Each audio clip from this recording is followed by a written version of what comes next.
Hi, welcome to Talking Downey with Mario and Eric. I'm Mario Guerra, the two-time former mayor of the great city of Downey, and I'm here with my co-host, Eric Pierce, the editor of the Downey Patriot. And you're listening and watching Talking Downey with Mario and Eric.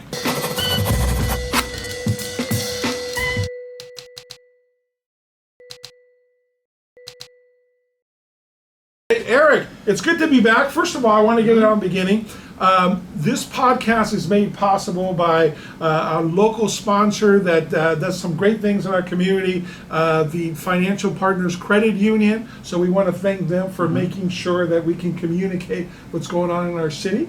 So I wanted to bring that up at the very beginning. So yeah, we're able to do this podcast because of them, for better or for worse. I know. So you're all stuck on there. Our main goal is not to embarrass our sponsor. No, it's not that at all. So, by the way, yesterday they had an economic forum, their 6th annual. That's always pretty well received in the community. It is. It's now in its 6th year, the Economic Forum. Every year they have the Dr. Chris Thornburg. He talks about the economics in our region, in the state, in the country. It's always very interesting. I noticed that it was recorded. Right. It's online now, so if you want to check it out. I was there. It was very informative. Lots of interesting information of the economy post-COVID. Or the midst of COVID, whatever you want to, however you want to label it. It was very interesting. A couple of things surprised me. His take for the economy is basically for the feds to stay out to do nothing. That the inflation will cap up a little bit more and then it'll go away, because inflation is basically when there's too much demand and not enough product. So and he said it's going to fix itself, and government should stay out of it. We know it's not going to happen. I think one problem is that we have so many different people, smart people, saying different things. Yeah. And I don't know who to believe. I don't know. He goes by the fact. So I mean, I have him as a valued advisor, but it is what it is. So, anyways, but check it out. It's on the Financial Partners website. They sent an email. Very, very interesting. Good. Yeah. So we said we'd be talking about local things, what's happening, especially after council meeting. But this week history was made in the city of Downey this week. Really, really big news. Downey's Mayor Pro Tem, Catherine Alvarez. There will be a recall election. It's going to be the first recall election in the city of Downey history. Yeah. We don't know exactly when, probably early next year. Right. You know more about this than I do. So what's the residents, the citizens turned in over 4,500 ballots, signatures to have a recall. The county certified it this week, and now the city council has a couple weeks for them to take up an election date. They have between 88 and 120 days, and that's why you said at the beginning of next year. But it is historic because the city of Downey has never had a recall before. It didn't really need one on there in this case. Obviously, I'm a proponent of it. But what was interesting this week was her statement. Alex Dominguez, one of your reporters, published her statement in the paper, and I'm flabbergasted. I'm a little bit. I'm in disbelief on what her reasons were. So you're going to read part of her, or you're going to talk about her statement. But first, I do want to say the reason they're pushing for her recall is because she didn't disclose her criminal record ahead of the election. That's the reason that they're going after. They don't want her recall. They want another fair election. But she didn't mention that in her statement. No. What did she say? No, she said that it's being recalled because of rent control. She says that she's wanting to put rent control, and the city council don't, and people privileged, like Rick Rodriguez and Mario Guerra, privileged, that we're just sit back while the hard-working people like herself are out there trying to make a living. And the only reason I laugh is because obviously I consider myself a hard-working person. I don't consider myself somebody of privilege. I've been blessed and been successful in my career, but I came as a refugee. Rick Rodriguez was not rich growing up, and he turned himself into, great success by working hard. So the privilege part just makes you laugh. But the rent control, Eric, it couldn't be further from the truth. Can you imagine? There's this group of concerned citizens and these ladies that are amazing. They were out there literally walking in the 100-degree heat on Saturday and Sundays and every night to get, it's hard to get somebody's signature. You got to go to their house, tell them why, and people have to sign within the line and so forth from one district. So it's an insult to these ladies to say that it's about rent control. Can you imagine being, if I'm a volunteer, I'm not going to be walking in the 100-degree heat over real estate or rent control, over the 5% or 3%. It's just, it boggles the mind. It's got nothing to do with that. Right. So to me, I just laugh at it. And rent control, by the way, I want to make it real clear, in the city of Downey, we have rent control. She wants to put it on there to have something like the Bell Gardens where it's 3%. So we're arguing about a couple of percentage points, and she thinks that this is the reason why we're recalling her. It's a distraction technique because and we are talking about it because she brought it up. Right. But no, you're right. The reason that she's being recalled is solely because of her criminal history, which includes convictions for welfare fraud, for shoplifting, and something else. Well, Eric, I had several papers, other newspapers, bigger papers and smaller papers contact me this week, and they couldn't believe that that's the reason behind it. And I said, welfare fraud, she pled guilty to that, had 2 warrants for her arrest, and has a lifetime ban from Michael's for shoplifting. That's on top of all the other things that are just unethical too. I mean, the bullhorn at the council members' houses, and some of the things that she's done. She voted against a code of ethics, and she thinks that the city council changed the rules for her, and it's like they were the same rules when I was there about putting things on the agenda. So they couldn't believe that. And then when they said, wow, the real estate interest gave her money, well, Downey has a lot of realtors, but I go, look at her money. Her money's coming from marijuana people that she's been having lunch with at the Del Rey. But that's got nothing to do with the recall. See, that's what I want to say. That has nothing to do with the recall. We're talking about has nothing to do with and that's right. So I don't want to distract from that either. Welfare fraud, warrants for her arrest, on their shoplifting ban, and it's her ethics. Right. And she did not disclose it, so now the residents know. Now they'll have an opportunity to vote her in. Right. So I said this on the Downey Live Wire podcast with the Downey Patriot. I'm speculating, but in my opinion, when this goes to the polls, I think she's going to be recalled. I think it's guaranteed she's going to get recalled. I don't see it's going to be a special election. I don't see residents going out there voting to keep her in office. I don't see that happening. I mean, am I wrong? Well, remember, it took 20% of the residents to sign the petition. Okay, the residents in there. Okay, so it had to be 3,400, and they got 3,800 or whatever valid inside the line signatures. So there's already 20% that are going to vote to recall. They already signed it, so you already have that starting base. It'll be a single election, so I think you're right. I think the people that want her gone are going to be a lot more than the people that want her to stay. I think she's got 50 people behind her. A lot of the gadflies or some of the other people. One of them called themselves and her terrorist activists. Anyways, I totally agree. I think that once the word is out, people will realize that. It's going to be interesting. So we'll see. So early next year, we'll get a little bit more clarity on whether she's recalled or not. If she is recalled, there will be another special election to fill the seat. The interesting part is she's expected to run. If she's recalled, she could run again for that seat, which would be really interesting. Right. You know what? She can. And here's the little side thing that you and I were talking about before. By the way, the Downey City Charter has term limits, but it's kind of unique term limits. It says that you cannot put in papers with the city clerk to run for office more than twice. Right. Okay? So it takes away, you could be appointed, and so forth, but twice, okay? So she already did that once. So let's say she's recalled and runs again for the remainder 2 years of that seat, that would be her second time. So she can technically be termed out within the same 4 years term on there. Again, speculation and all these things, but that's what politics is sometimes. Interesting. And I'm curious too. about December because she's Downey's current mayor pro tem. Is she going to be mayor? I don't know. I'm embarrassed. I'm embarrassed of that. Shame on Blanca Pacheco. Shame on Mario Trujillo.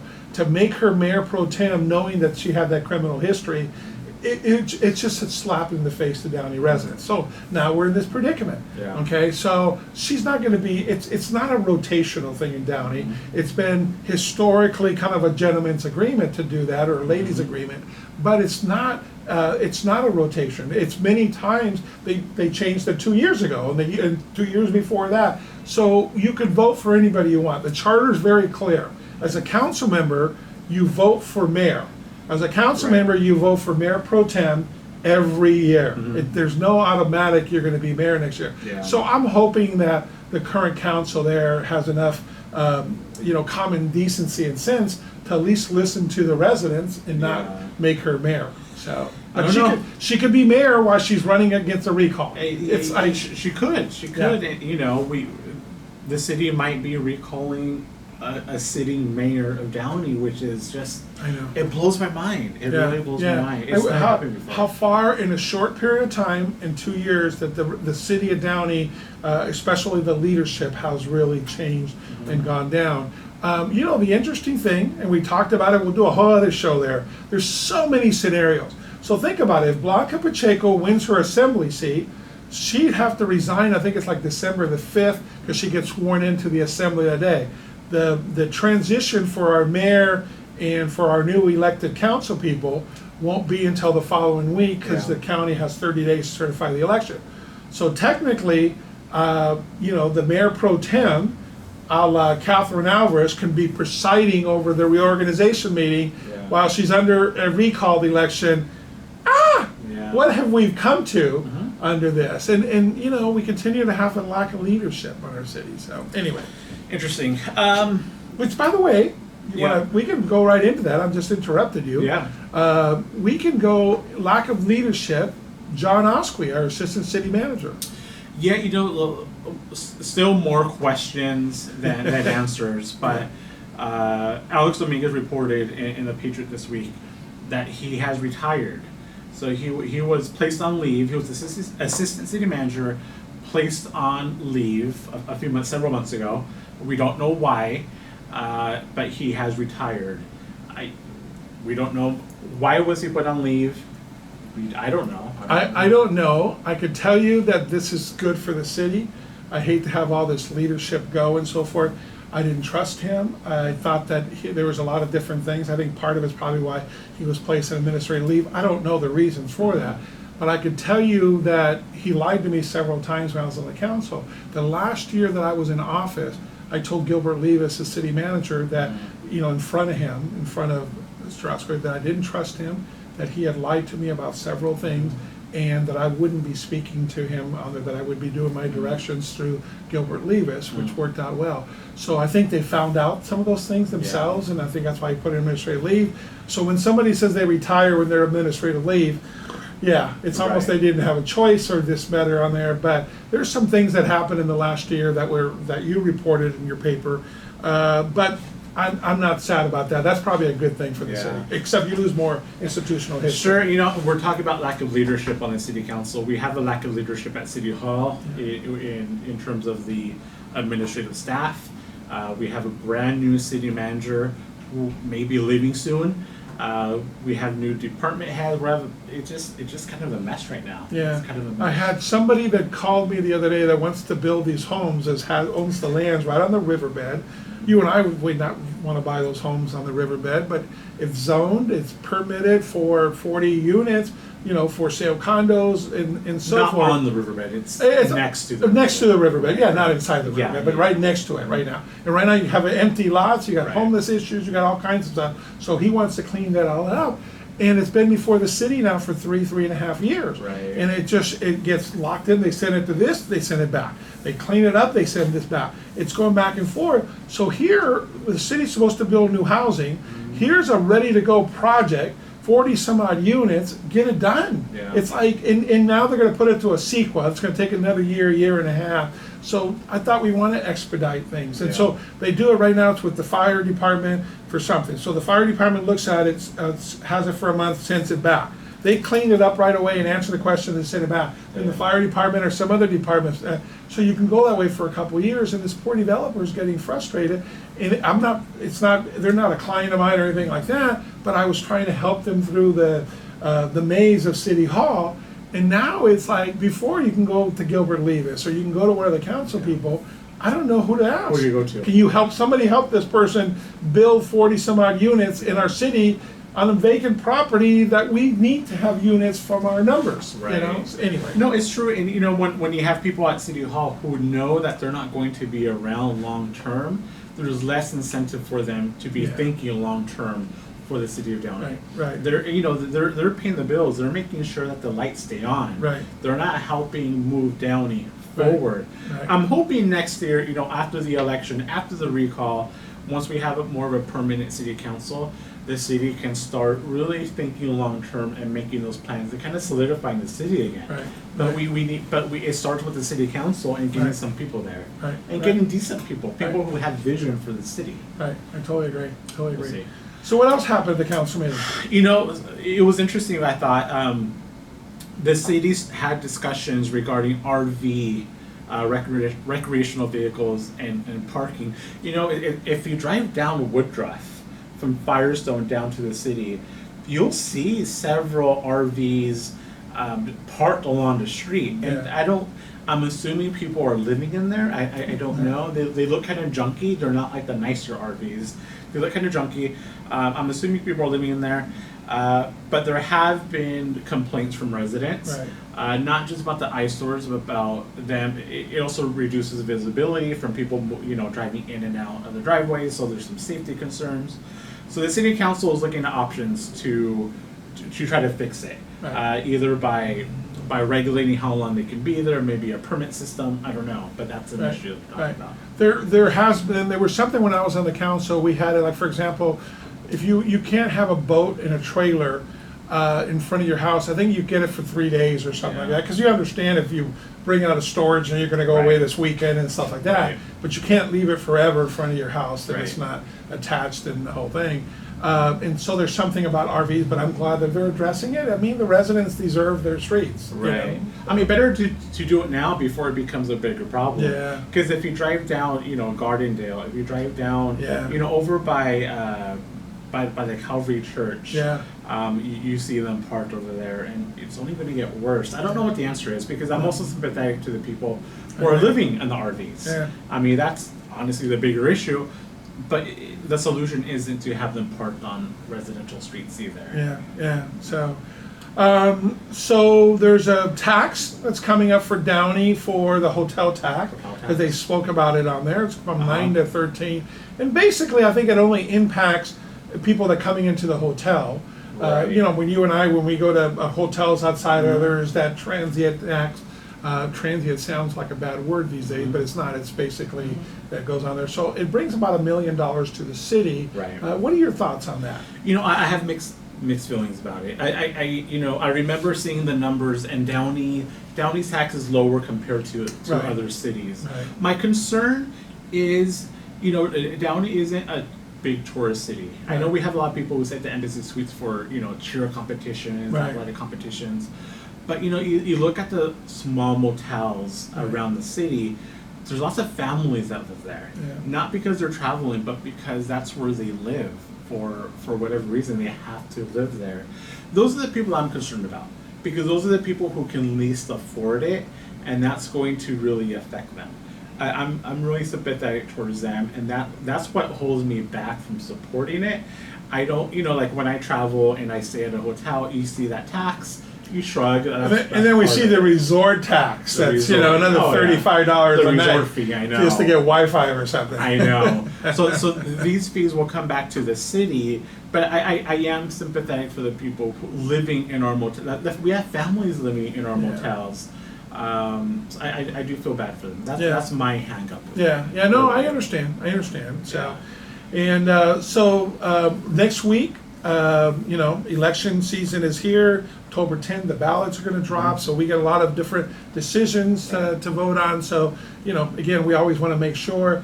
Downey, you and I have been discussing this. Downey has two critical things to vote from a property tax standpoint. The Cerritos College bond is going to be on there for us to add more buildings and so forth. $450 million, I think. So Downey residents are going to get the chance to tax ourselves for another bond for Cerritos College. And then there's one for Downey Unified School District, which, as I have always said, they're great stewards of our money, good people running things. We're so proud of our school district. But it's an additional $500 million bond, so $950 million bond that we're going to vote, whether to tax ourselves and so forth. Anyways, what are your thoughts? We as far as the Downey bond, I know we disagree. I support the bond. Nobody likes to raise taxes. I mean, you don't want to tax yourselves, but I think it's critical that Downey invested in schools. And I was on the Measure O oversight committee, so I was able to see how that revenue really impacted our Downey campuses. It really made Downey Unified a very special district, and I think it's part of investing in ourselves as a community. So I am gonna support it. Good. I voted for the first two. If you look at our tax bills, our property tax bill, we're paying for two bonds still for Downey Unified. I think one expires in so many years and not that far from now. And we're paying one for Cerritos College. So my point is, in this particular year, I'm kind of sad that both their boards decided to put this on the ballot in this particular year for us. I think it's kind of, I don't know, it's a slap in the face to the residents of Downey on there. So it's $1 billion. Sorry now. So you're absolutely right. The stewards, Downey Unified is one of the best run districts, great people, but we already have two bonds going out. So we gave them the money. I voted for them. So I think the timing is more what I'm upset about, that this year it's $1 billion. So I won't be supporting it, and I hope people don't. I think people won't because of that. That's the only reason why. And I know every school board member, they're great people. I know the superintendent, Dr. Garcia, Dr. Brosmer, and so forth. So I don't want to lose any friends over them, but I got to be honest about it, because in my heart of hearts, the timing of this is really wrong. It's kind of bad. So anyway, but I do want to mention Tuesday, October 4th, we are having a candidates forum. It's going to be over at the Barbarati Center, 6 p.m. It's in conjunction with our podcast, the Downey Chamber of Commerce and the Downey Patriot. who are the moderators, Eric? You and I are going to be asking the questions, Yeah. which is actually nice, because I think we're going to be very fair. And we don't always agree on things, which I think is good and it's healthy. But every candidate has been invited. We're going to ask them questions about the revision, specific topics here in Downey. And so we just want residents to be informed and educated. We don't want a Catherine Alvarez situation to ever happen again. And basically, we're going to ask them, tell us about yourself. What are your plans? What do you plan on doing? How do you feel about XXX, these different positions on there. Right. So we want to get them on record, and there's no right or wrong answers. It's going to be for you, for the residents of Downey, to at least make an informed decision. Wow, that person seems good, legit. That person's put their time in. I like that position. Right. Yeah. Make an educated choice. So it's 6 p.m. at the Barbarati Center. It's also going to be streamed live on the Downey Patriots Facebook page. Right. So if you can't make it in person, check it out.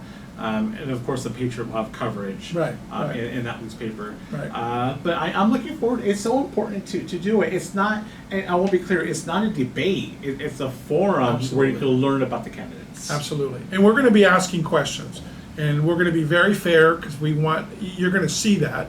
And then the Patriot will live stream it. We could share it off of there. We'll share it on their Talking Downey too from that. But yeah, I'm looking forward to it. Because you know what? There's so much at stake here in Downey. You see what one election can do to the community. And I'll be perfectly honest. My one regret, because I run for city council in 2020. What I do regret is I wasn't in that position to really to host a forum and ask questions. Right. So I'm looking forward to doing this because I feel like if you're running for office, if you want to be a city council member, you owe it to the public to be honest and transparent about Right. what you want to do for your community. It's the Right. least that we can do. Absolutely. And so you're the local paper on there. You have an influence. Speaking of that, I texted you last night when I saw the online version of the paper.